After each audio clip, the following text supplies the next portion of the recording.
Welcome to the Start It Up podcast. Everything you need to know about starting, building, and innovating. Ready to go further? Let's start it up.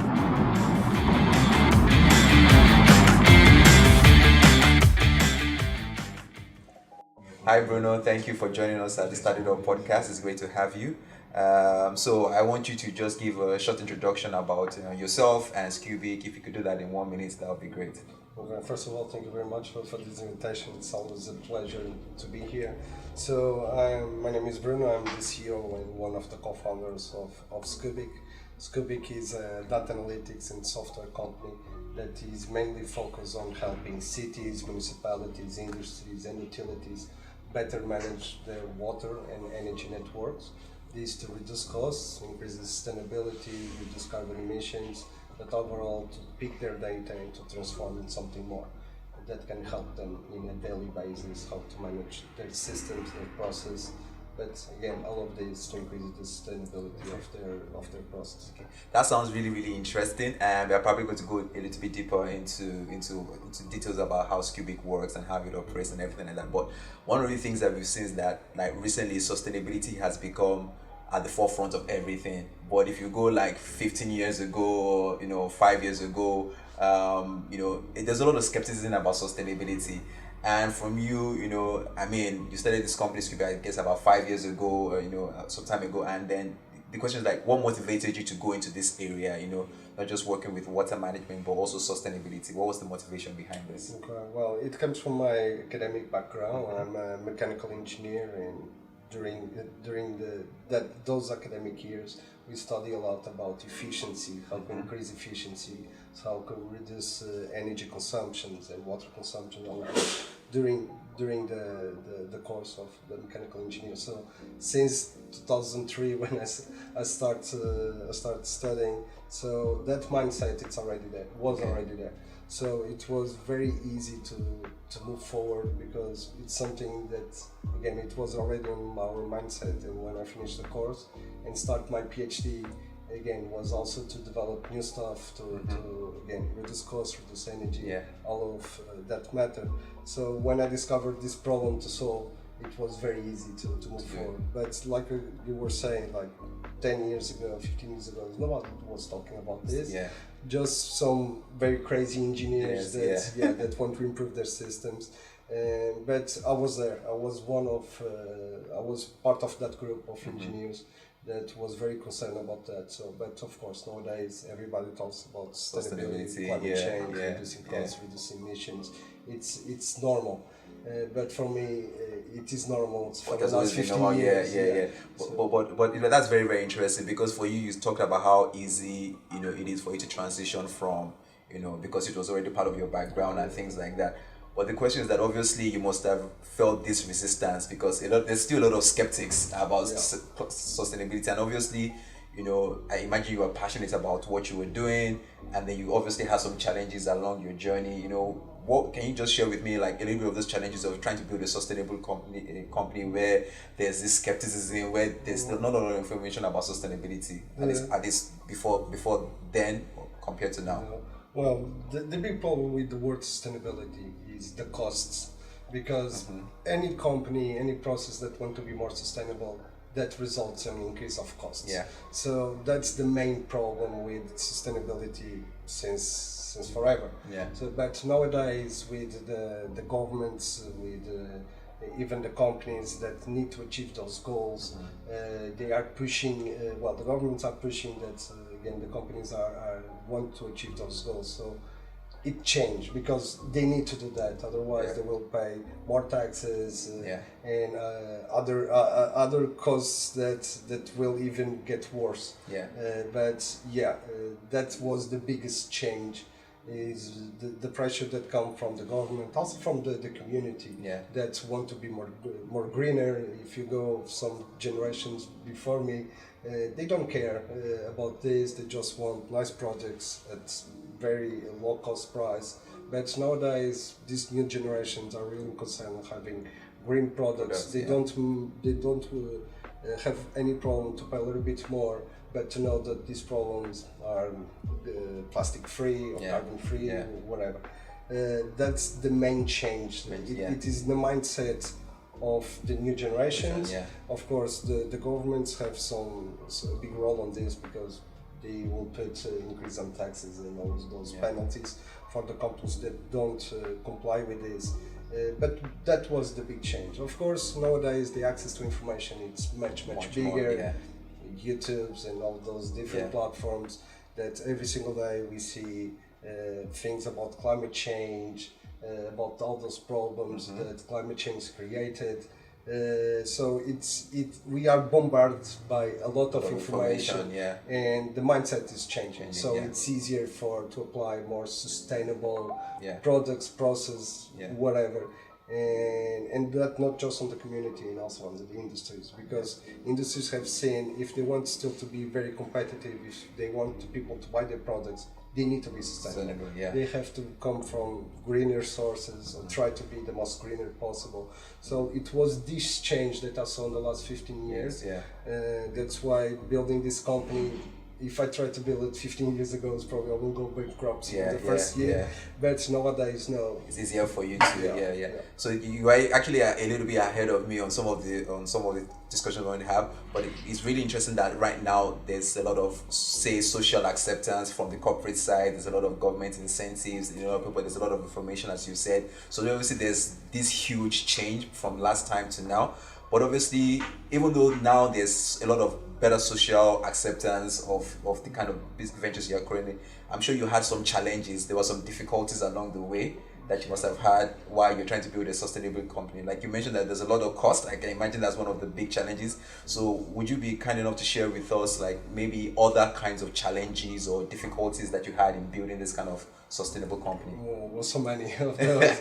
Was a lot of them. But the first part, it's the mindset of the people that is change a lot of that. The other part is we have to think in new product service that can increase sustainability for the clients, but at the same time get to those clients a return on investment. And that return on investment can not just be by the end of the month you pay less energy or whatever. But that will be one part, but of course it still have a small cost on that. But if you can build products that the client will see that return on investment by the end of the month, of the year, whatever, or if they're gonna pass less penalties or less taxes because of that, that's how we can put the sustainability working. And companies will accept that and they will change about that. But there were many challenges.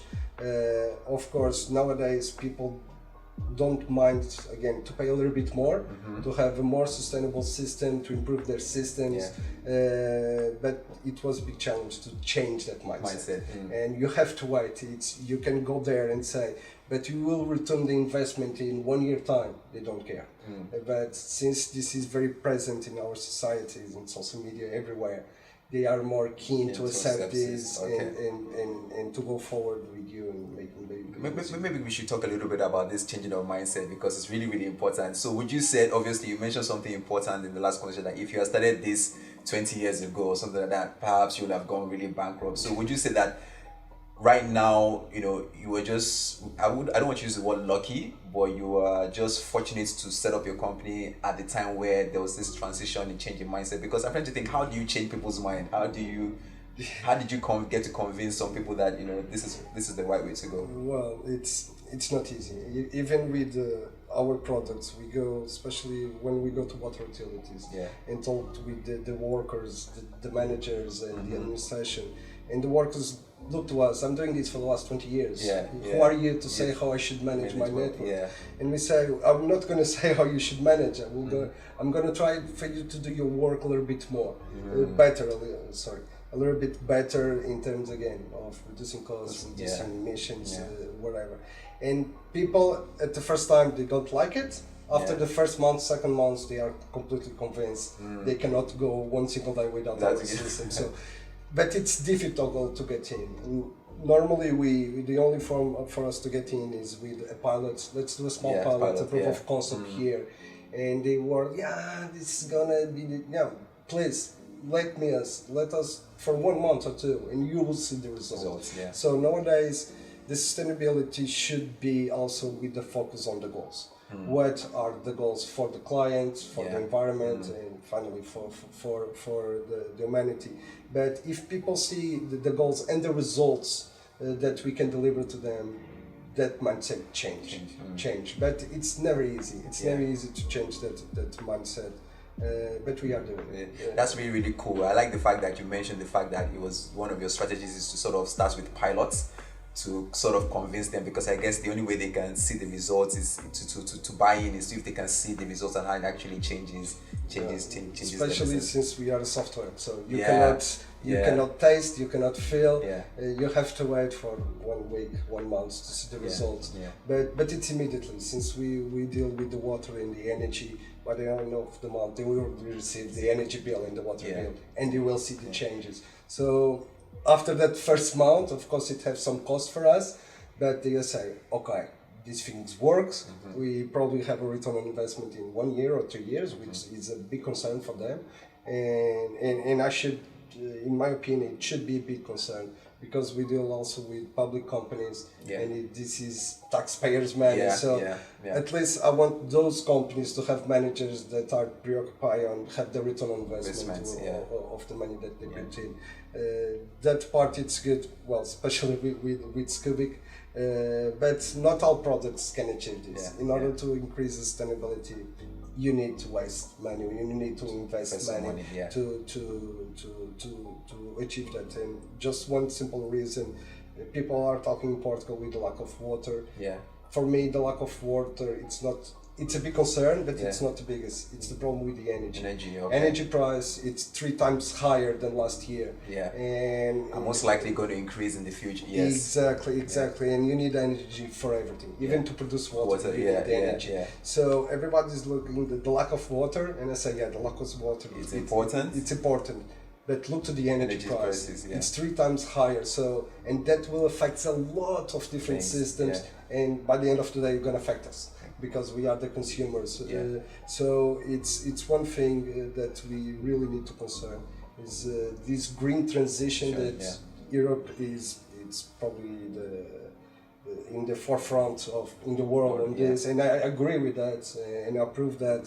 But it will come with a cost, and we will have to pay those costs. Normally it's taxpayers. And I think that's quite interesting, because obviously there's clearly a water challenge right now, especially in Portugal. So the angle where Scubic is coming from is trying to address the energy side of that, of the water management, and help us to reduce the cost of that, so that we can obviously the end goal is that we have much more water. We have producing water at a much more affordable rates. Yes, we connect the energy and the water. Of course, we want to reduce the energy cost, which is, just for you to have an idea, in any water utility it goes by 40 to 80% of the operational cost. It's even higher than salaries. So it's a big concern for the water utilities, and if those costs increase, we as consumers of water also will see our water bill increase. But on the other part, since we do what we call a demand side management, so we know how much water is going to be needed for that day, and we only take that amount of water from the rivers and from the dams. So we also are improving the water management from the rivers until our homes, but also with a big concern with their energy consumption. And of course, nowadays everybody's installing solar panels, wind turbines, those renewable energy sources, which is very, very important.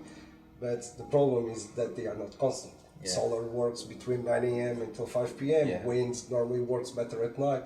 So it's very difficult for those companies to manage even those systems, and this is where we come in and can really help them. Okay, so very, very interesting. So obviously you've had this interesting journey of trying to build a sustainable company, and you've been really doing really well. And obviously along the way you decided to join acceleration programs, and different kind of programs. And I wanted to know, what were the main first of all, why did you want to join one of those kind of programs?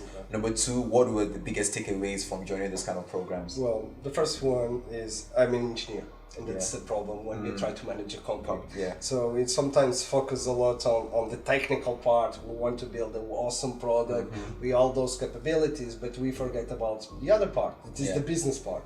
So, and that was one of the main reasons that I have been in 3 or 4 acceleration programs. And is for me to get that knowledge on the business part. Okay. Of course, it's good to have an engineering mindset because you know the problem. Technical things, you can have technical conversations with your clients, but again, there is the business part, side, and it's totally different. Yeah, yes. And normally those tech companies and those tech entrepreneurs, all those focus on the product, and never on the business. So it's good to go to accelerators because you guys push us outside our comfort zone, say forget about the technical, let's talk about the business and do the canvas and try to how we're going to address the marketing, how we're going to go to the clients. So it's very important on the accelerators. It's not just for you to accelerate, it's for you founders know how to better manage your money and do those, I'm gonna say, business plans that the tech entrepreneurs hate it. Really hate it. I even hate it nowadays. I don't know. It's part of the job. Yeah, completely. My engineering part, I will do very few engineering nowadays, but every time I see a chart in one of the screens, I put a share next to the developer and say, let me analyze that later. So, but that's the engineering side of it. But of course, but going to this acceleration is the business part. Because you normally don't care about the technical because you say, I know you guys are good. But you have to be able to sell the product. Exactly. Okay, so because we're running out of time, we have something interesting that we want to do with you. We call it. We're going to be having like a rapid fire. So we have something we call the question salad. And you're going to pick about 3 questions and you're going to answer it. Okay, these are really short questions. You have about 10 seconds to answer them. So you're going to pick one question. Wait, sorry, I didn't pick one. Okay. And then I'm going to read it out and then you get to answer it. So, black chocolate or white chocolate? White. White chocolate. So you pick another one? This is a tricky question. Let's see. What did you Google last? How I can arrive here. Put on the GPS. Good. One more. Let's see. What's the most annoying noise? The most annoying noise. That's a very difficult question. That's a very, very difficult. Annoying noise. Well, it really depends where we are, but at the top of your head. Yeah. But being on a place that you can see the sea and just trying to relax and then truck forward, a boat with old motor come in. That's really annoying. When you want to enjoy the sight view. Okay, so we do one more and you pick one more.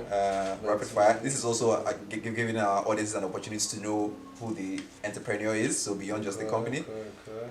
What is something you really resent paying for? Really resent paying for? Well, LinkedIn fees. Don't we all? Really. I don't. Well, but it's again. It's part of the. It's part of the business. Yes. It's also those part of the acceleration. They say you will have LinkedIn fees, and you say, really? Yeah. It should be for free, but it's not. but again, it's very useful to pay those fees, but I really don't like that part. Okay. So thank you so much, Bruno. That brings us to the end of this episode. We really appreciate you for coming, for sharing your knowledge on sustainability, about Scubic, and obviously if our audience wants to know more about Scubic, where should they go to? Well, they can go for our webpage, which is scubic.tech. So they have some more information there. Also, they have the direct contacts to the company. But again, we also are on social media. We try to be present there because nowadays it's very, very important. And our last post today, we were selected by Siemens to be in Congratulations. Dubai. So it will be amazing to be on the finalists of a hackathon with Siemens at Dubai Expo, which it was our last post here. But you can again follow us on social media. That you will see our posts on what we are doing, where we are doing. Our sustainability stuff. And it's going to be a very, very interesting year. Now that the pandemic is over, and I know that for many entrepreneurs it was not easy the last 2 years. Us was the same, but if you want to be an entrepreneur, be Absolutely. prepared, not to pandemics, I hope to, not anymore, but be prepared to things never work out The way as you you want plan. it. Yeah, exactly, So for sure. that's again another tip. If you Yeah. plan from one thing, the probability to go exactly as you plan, You it's should always have, almost like- zero. Yeah, you but- should always have like a plan B, a plan C, no, a plan D. I have a mentor that was from Special Forces, from the Army. He always say, plan for 5. You go until the A, B, C, D, and E. And he told me, I have lost many in battle, but I can sleep well at night because I did all my best to not that to happen. Yeah. And it was a story that is still in my head. Yeah, in right, my head yeah. every single day when I try to plan something. Okay. Plan A, it can work sometimes, But not all the time. but not all the time. Prepare at least 5. Yeah. That, That's so good. Thank you so much, Bruno. Thank you so much for coming, Thank you. and we hope to It's- see you soon again. yeah, Thank it's you. always a pleasure to be here, and you know I love BGI. We have been from some years now, Yes, definitely. and everything that I can help, I'll be very pleased to do it. Thank you so much. Thank you everyone for listening to our podcast. Please make sure you like, share, and subscribe to our channel, and follow us on all our social media platforms. If you'd like to know more about our programs, make sure you also visit our website at www.pgi.pt. Muito obrigado.